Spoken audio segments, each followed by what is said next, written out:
कहानी गुलाबी रिश्ता जो डॉक्टर विजय लक्ष्मी जी की लिखी हुई है। तो आइए बिना देर किए कहानी शुरू करते हैं। अगर वीडियो अच्छा लगे तो लाइक करके सब्सक्राइब जरूर कीजिएगा। निधि कॉलेज में प्रोफेसर थी। आज की उसने छुट्टी ले रखी थी। एक सार चली आ रही रूटीन से उसे घुटन सी हो रही थी।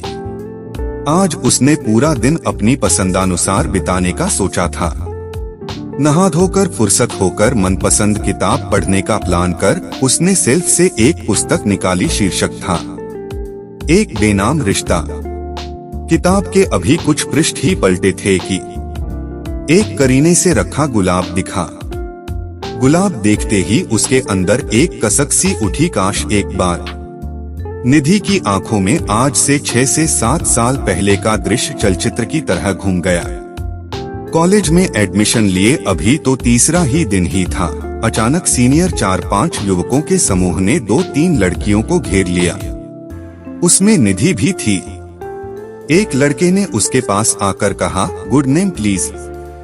उसने बढ़ती धड़कन पर काबू रखते हुए कहा, जी निधि, आप मेरे पास एक गुलाब लेकर आइए, मुझे देकर प्रपोज करिए, आई लव यू। निधि एक मध्यम परिवार की लड़की थी।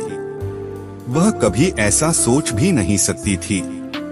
घर वालों से बड़ी मुश्किल से उसे कॉलेज में एडमिशन की परमिशन मिली थी। क्या करे, वह तो कांट की सी हो रही थी। उसको कुछ समझ में नहीं आ रहा था कि आखिर वह करे क्या। तभी भीड़ को चीरता हुआ एक देखने में साधारण सा लड़का बड़ा ही स्मार्ट पीछे से आया।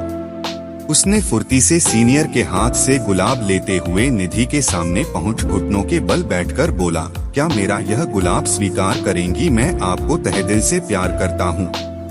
कह उसके हाथों में गुलाब थमा दिया। निधि कुछ कहती इसके पहले वह पलटकर सीनियर लड़के के पास जा चुका था और बोला, बड़े भाई जी, क्या मैं आपकी बहन से शादी कर सकता हूँ? आपका आशीर्वाद चाहिए। सीनियर को न कुछ कहते बन रहा था न रुकते। आखिर वह अपने चमचों के साथ निकल ही गया। यह सब इतना अप्रत्याशित हुआ कि कुछ समझ ही न आया। हर एक लड़की की नजरें उसी को खोज रही थीं, पर वह जा चुका था। उसके बारे में किसी को पता नहीं था।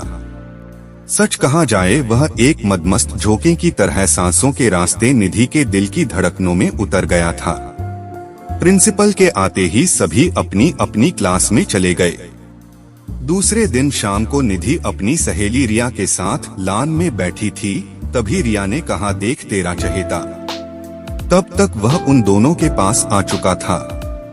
आते ही शुरू हो गया, पता नहीं कहाँ की जल्दी में था। माफ करिएगा, उस दिन आपकी हालत देखकर कोई उपाय नहीं सूझा। मेरा आपको हर्ट करना उद्देश्य नहीं था। निधि की तो जबान ही तालू से चिपक गई। आखिर रिया ने ही पूछा, सर आप इस कॉलेज से तो हैं नहीं? क्या मैं आपका नाम जान सकती हूँ? बेशक, मैं मिहिर थापा, अभी मुझे जल्दी है, कल मिलते हैं। कहाँ से आया कहाँ चला गया, उसका कल फिर आया ही नहीं। उसने निधि के शांत दिल में एक हलचल मचा तूफान ला दिया था। सोते जागते उसके शब्द गूंजते, I love you, I love you. उसने उस गुलाब के फूल को अपनी किताब में सहेज कर रख लिया। निधि ने बीएससी कंप्लीट कर बीएड कॉलेज में एडमिशन ले लिया, पर फिर वह कभी न दिखा। समय कोई की कब प्रतीक्षा करता है। साथ ही समय के साथ हर यादें धूमिल हो जाती हैं। पर सुर्ख गुलाब देख आज फिर सब जीवंत हो साकार हो गया था।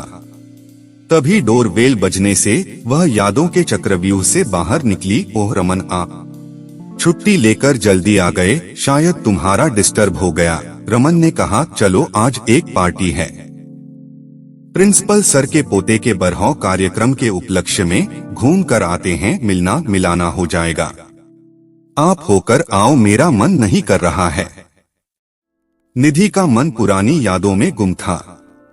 भूल चुके इस संस्मरण को गुलाब ने एक बार फिर वह महक और कशिश दे दी थी। रमन को टालते हुए बोली, आज नहीं रमन, मैंने इसी से तो छुट्टी ली थी।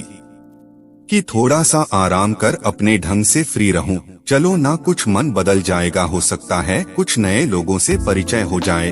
वैसे भी सर 3 से 4 माह बाद रिटायर होने वाले हैं। रमन के बार बार कहने को निधि टाल ना सकी, आखिर बेमन से तैयार हो निकल ली। उसने गुलाब की सुर्खी लिए कलर की साड़ी पहनी। पार्टी में पहुंचते ही उसकी नजर स्टेज की तरफ गई।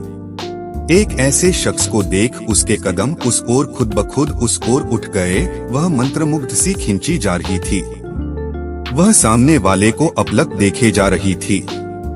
रमन अपने साथ के प्रोफेसर को देख उनके पास चले गए थे। उस शख्स ने भी उसकी ओर देखा ही था कि खुशी मिश्रित आश्चर्य से बोला, अगर मैं गलत नहीं हूँ आप निधि। निधि आज भी कॉलेज गोइंग लड़की की तरह हकलाते हुए बोली, आप मिहिर थापा? जी जी। मिहिर ने जी जी कह संक्षिप्त उत्तर देते हुए अपनी पत्नी से बोला, रागिनी इनसे मिलो। निधि वही निधि जिनके बारे में बताया था। आज निधि का मन सब जानने को व्याकुल था, पर कैसे पूछे? कहाँ चले गए थे? मिले भी तो इस मोड़ पर, उसने मन में बुदबुदाते कहा। तभी मिहिर की आवाज सुनाई दी, उस दिन मेरे पिताजी का एक्सीडेंट होने के कारण वे 2 माह अस्पताल में रहे, तब तक मामा जी का ट्रांसफर हो गया। काश कह बात अधूरी छोड़ दी। निधि मन में ही बोली, मैं काश का मतलब भली प्रकार समझ सकती हूँ, नहीं तो आज मैं रागिनी की जगह खड़ी होती। बहुत बार हम संकोच में चाहकर भी दिल की बात नहीं कह पाते, वक्त दोबारा समय नहीं देता। तब तक रमन उसे खोजते आ गए थे। मुझे मिहिर से बात करते देख बोले, शायद आप दोनों पहले भी मिल चुके हैं। एक बार कॉलेज फंक्शन में आए थे। कहने को तो निधि कह गई, पर क्या उस पहले दीदार को आज तक भूल पाई थी? अपने आप से ही कहे जा रही थी। वह प्यार का पहला गुलाब कैसे कोई भूल सकता है? उस संक्षिप्त मुलाकात को कोई भी सुनेगा तो पागलपन कहेगा, पर शायद यही हाल मिहिर का था उस समय, अगर वक्त साथ देता। दिल तो पागल, पहले प्यार का वो खुमार भरा एहसास, और खुद ही अपनी सोच पर शर्मा मुस्कुरा उठी। दोस्तों, ये थी पहली प्यार की कहानी। आपको कैसी लगी कमेंट करके जरूर बताएं।